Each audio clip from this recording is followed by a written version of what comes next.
Hello, everyone, and welcome to day 7 of speaking of the 21 day challenge, where I speak about what's on my mind, what's on my heart, to get a little bit more in tune with what's in on my, get a little bit more in tune with my authentic self. So today I'm going to cover, one second. Today I'm going to be covering the mentality you should have when going to either a new gym or you're starting a new sport, new martial art or new combat discipline. So it could be for me, Taekwondo going to boxing, or if you're going to go to Taekwondo for the first time, or going to someone else's gym.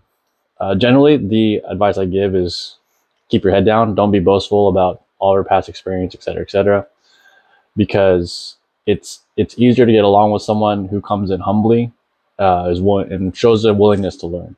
If you come in and you're boisterous and you're loud and you looks like you got a big ego, in a combat, like in regular sport, I don't know how people handle that, but in a combat sport, people are going to want to shut you up. So I would highly recommend not doing that. Come in with humble attitude, willingness to learn. And if the instructor says something that's different than what you know, if the coach says something that's different than what you know, don't say anything. Just try their method and see if it works for you or if it doesn't work for you. And if it doesn't work for you, that's fine. Don't say anything. You just take that and you throw it away, or you write it down, maybe store it for another time. Now, besides that, the other mentality I think that's important to adapt is have the mentality that your partner, or this especially if you're going to be on a team for a long time, have the mentality that your partner's success or failure is dependent on you. So if you guys train together and your partner, who you always partner with, loses at a tournament, consider that your fault. And I got this mentality from my father when we were coaching. I think this was like Generation One Sparta back when I was still fighting. Generation One, Generation Two. I'm not sure how my dad divvies it up, but essentially we were at a point where we had a big team. We had a consistent training partner who we worked out with, and the mentality was that if your partner lost, it was your fault. And the reason that mentality I think is really beneficial is because one, it was incentivized because if they lost and they had to do push-ups, there's some kind of punishment. You had to join them for the push-ups or punishment. So for kids, that's an easy incentive. But in order to do that, you have to adapt certain other principles to help your partner get better, which in turn helps people like you and want to be your partner.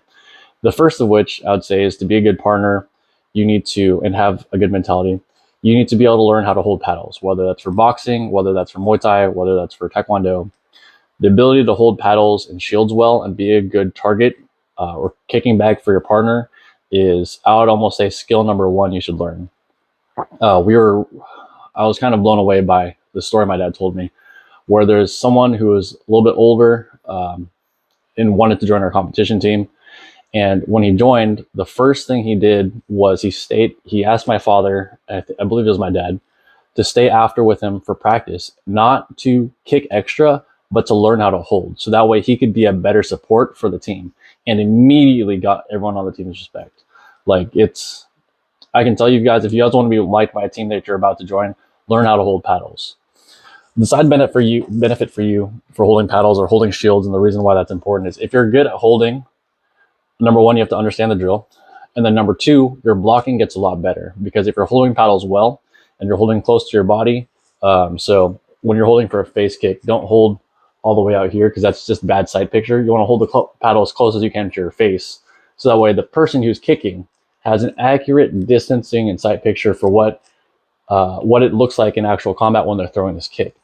So you want to set up scenarios like that where they can kick well, and train your eyes to see what a kick that's accurate and coming to your face really looks like. Or for example, if you're holding mitts, it'd be what a punch that's coming to your face really looks like. If you're just not paying attention when you're holding mitts or you're holding pads, then your blocking is going to suck and you're just going to get kicked. And on top of that, your partner is going to not want to be your partner anymore. There are definitely times on national team where I'd be training with people, and if they didn't hold paddles well, I just didn't want to be the partner. It didn't matter if they're my same size. It didn't matter if the person who was super good at holding paddles was a lot shorter than me. I would partner with a shorter guy just so he could hold my paddles well. So that's, for a lot of people, I think that's overrated. I think you should definitely learn how to hold paddles.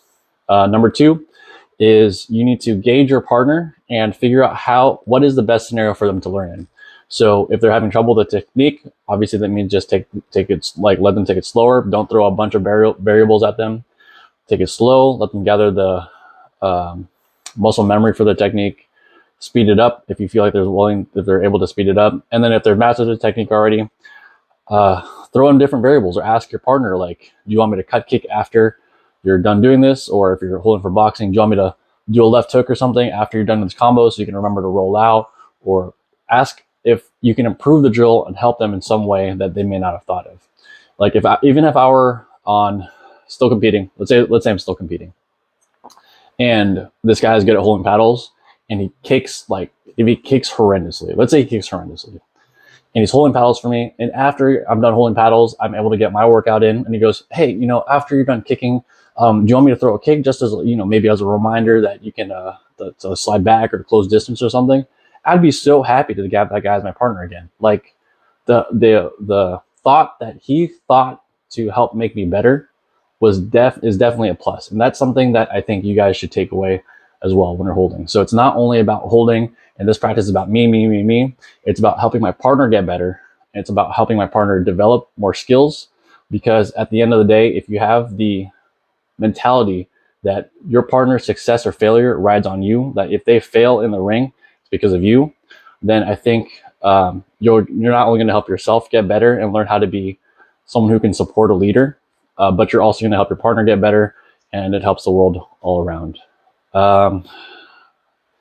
That's day 7. I don't think there's really too many other points beyond that. Just if you are going to a new gym, come in humbly, learn how to hold paddles well, and then take the mentality that that your partner's success, whoever they are, whether they're going to win or lose, is up to you.